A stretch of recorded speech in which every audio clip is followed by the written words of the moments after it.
Ek dink een van die grootste krisisse wat ons in die kerk en die Christendom het vandag is die probleem van onvergewensgesindheid. Ons weet almal die Bybel sê vir ons moet mekaar vergewe soos God in Christus ons vergewe. Maar baie min van ons weet wat dit regtig in die praktyk beteken. En dis 'n ding wat die Christendom lam lê en wat ons ongeloofwaardig maak daar buite in die wêreld. En ons weet almal die Bybel sê ons moet geestelik groei en ons moet nader aan die Here beweeg. Maar een van die goed wat ons die meeste keer in ons geestelike groei en ons geestelike groei kortwiek, is die feit dat ons nie weet wat dit beteken om iemand anders te vergewe nie. En dit maak van die kerk dikwels 'n baie koue en ongenaakbare, onpersoonlike plek. 'n Plek waar ek seer kry, omdat ek nie die liefde van vergifnis ervaar nie. En as die wêreld na die kerk kyk, dan wil die wêreld van ons niks weet nie. Die ou vir wie ek kwaad is en teen wie ek bitterheid koester in my hart, klim vanaand saam met my in die bed. Hy staan môreoggend saam met my op. Hy maak my dag vir my donker, hy maak my koffie vir my bitter, hy maak my binneveer matras soos 'n klipvloer voel. Hy maak my steikbroos soos droë brood. En intussen het daai ou nie 'n saak met my nie. Ek is die ou wat suffer en swaar kry. Baie mense het 'n verkeerde konsep van vergifnis. Maar kom ons hoor wat sê die Bybel. Daar is soveel skrifgedeeltes in die Bybel rondom hierdie tema van vergifnis. Ek gaan net 2 aanraak. Eerste gedeelte is in Matteus 6. Jesus is besig met sy bergpredikasie en hy leer die mense die wonderlikste goed vanuit die wet van die Ou Testament wat die kerk van die Ou Testament so verdraai het. En hy wil net die waarheid terugbring. En as die disippels in die loop van hierdie lering vir hom sê, Here, leer ons bid, dan leer hy vir hulle die Ons Vader gebed. En dan gebeur 'n baie interessante ding.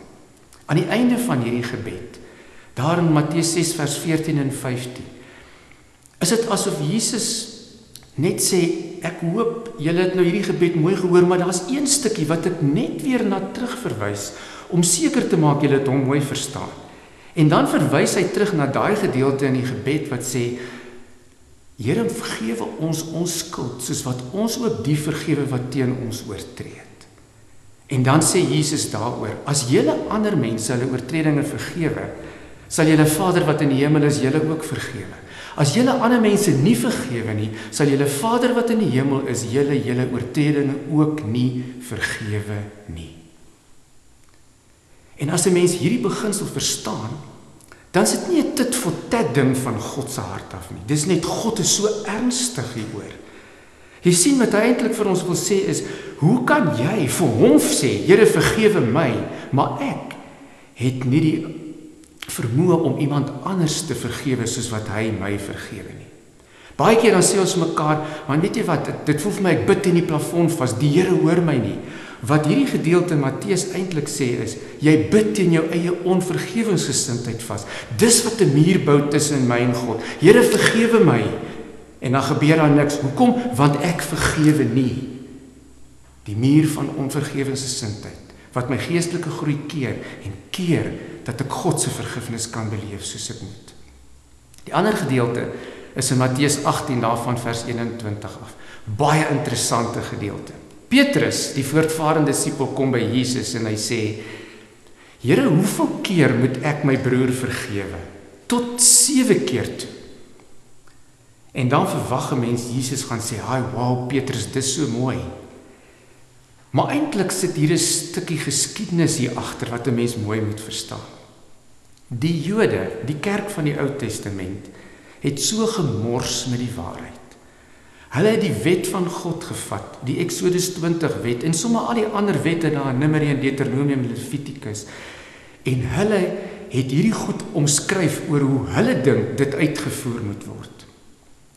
En wat hulle van 'n liefdesverhouding met die Here gemaak het, was 'n godsdiens van mag en moenie, en as jy dit doen, gaan God jou straf, en as jy nie in God se wil nie, dan is jy nie deel van die wet nie.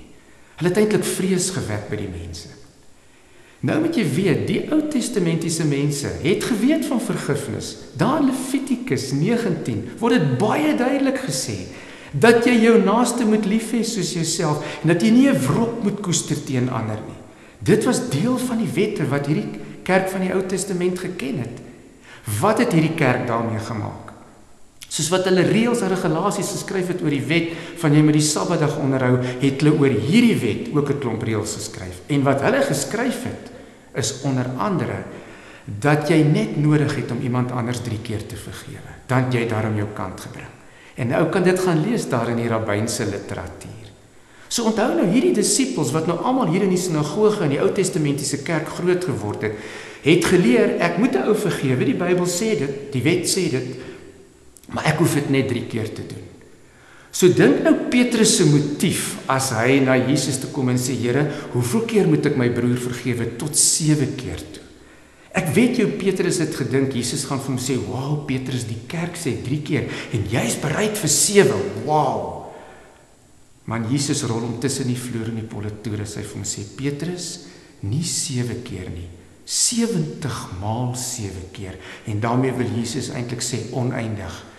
Daar's nie 'n getal aan hoeveel keer jy iemand anders moet vergewe nie. Wens ek kon Petrus se gesig sien. En dan doen Jesus hierdie wonderlike ding wat hy baie in sy lewe gedoen het. Hy vertel 'n storie om hierdie werklikheid en hierdie waarheid te probeer verduidelik. En dis die verhaal van hierdie koning wat sy boeke nagaan.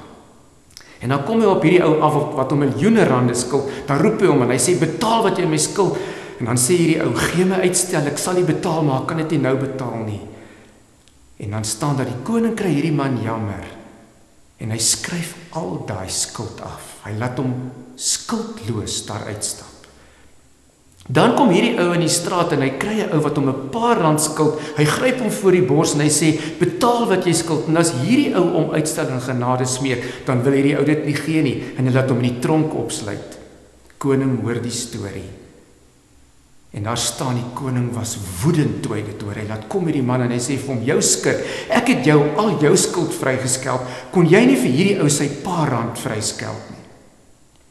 En dan staan daar, die koning was so kwaad, dat hy hierdie man oorgegee het om gemartel te word, totdat hy elke sent betaal het. Nou as 'n ou nog gaan lees oor mense wat hieroor skryf en bespiegel en hulle sê, hierdie was 'n gewone ou wat 'n gewone werk gehad het en hy het soveel verdien elke dag, en dit was soveel wat hy geskuld het, dan sê mense dat hierdie ou vir die res van sy lewe in martelaarskap sy skuld sou afwerk. En dan as Jesus klaar die storie vertel het, is dit wat my elke keer angsbevange maak as ek dit lees, Jesus se kommentaar op sy eie storie. Hy sê, so sal my Vader wat in die hemel is, ook maak met elkeen van julle, wat sy broer nie van harte vergewe nie. Harde woorde julle. Maar jy sien, God is ernstig, hy laat nie met hom speel nie, sy genade is gratis, maar is nie goedkoop nie. Baie keer, as ons met bitterheid en seer en pyn in ons harte rondloop oor iets wat iemand aan ons gedoen het, dan gaan dit met ons sleg. En ons voel die Here hoor ons nie. En wat maak ons? Ons bal ons vuis te hemel om te sê, Here, waar is jy? Hoekom hoor jy nie? Weet jy waar is jy? In God se martelkamer. That's not the place to be. Being there. En al wat die Here sê is, vergewe net, spreek vry. Wat is vergifnis nie? Baie mense sê, ek kan nie hierdie ou vergewe nie. Dit is te maklik, as ek hom vergewe, dan dink ek wat hy dink wat hy gedoen het is reg. Dis nie waar nie.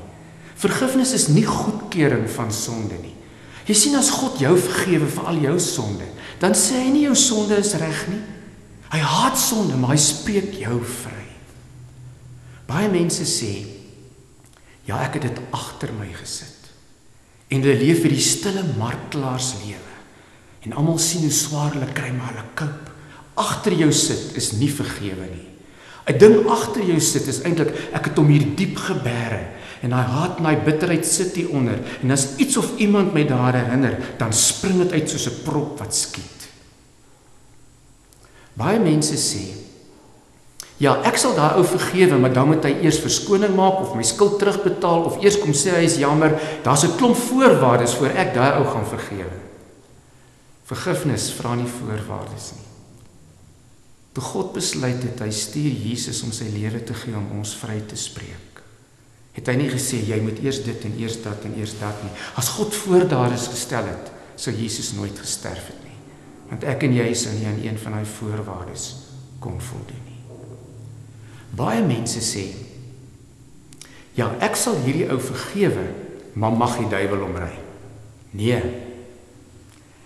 1 Petrus 3 vers 9 sê, moenie kwaad met kwaad vergeld of belediging met belediging nie. Inteendeel, antwoord met 'n seënwens. Daartoe is julle geroep, sodat julle die seën van God kan verkry.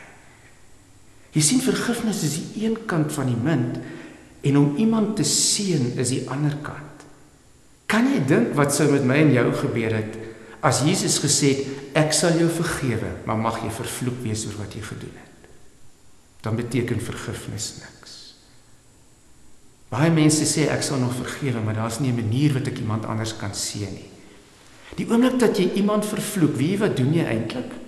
Jy gee hom eintlik die reg om aan te gaan met die lewe wat hy gedoen het, om weer te doen wat hy gedoen het. Jy spreek hom in daai leefwyse in.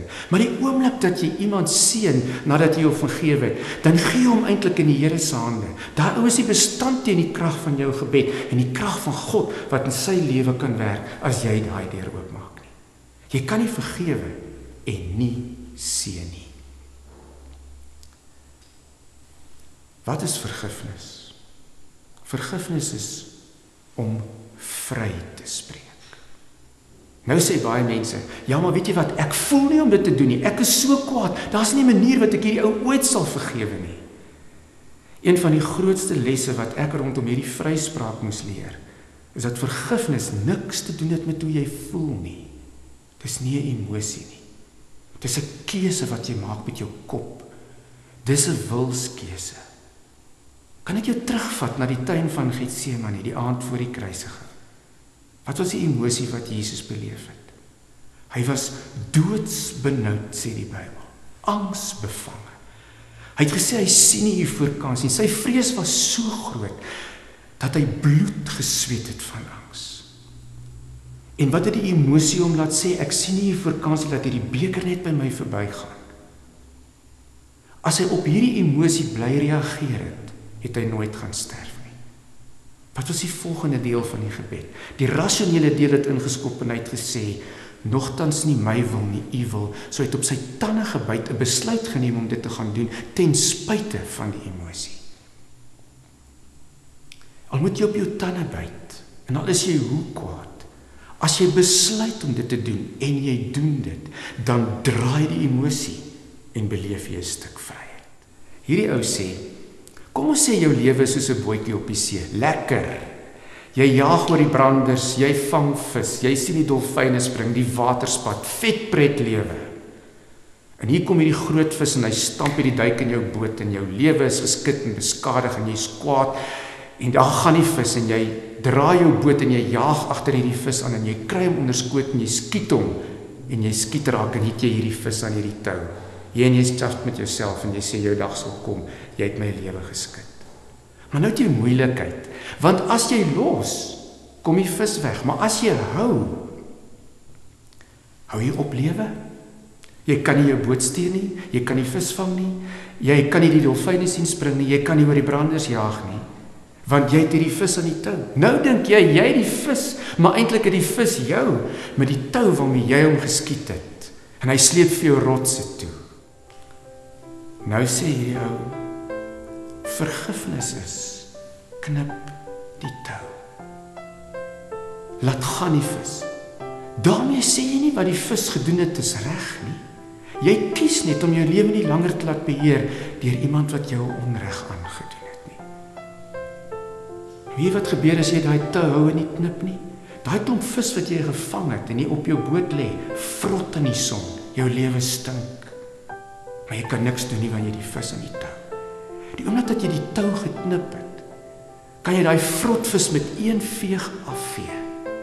Jou boot draai, jou visstok optel, jaag oor die branders, lewe, vry wees. Dis wat vergifnis doen.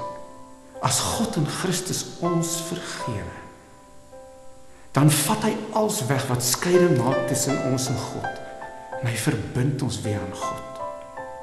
En as ons dieselfde doen met die liefde van God wat in ons harte is, en ons spreek vry en ons knip toue en ons laat gaan, dan kom ons vry. En dan bou dit weer verhoudings tussen mense wat gebreek is.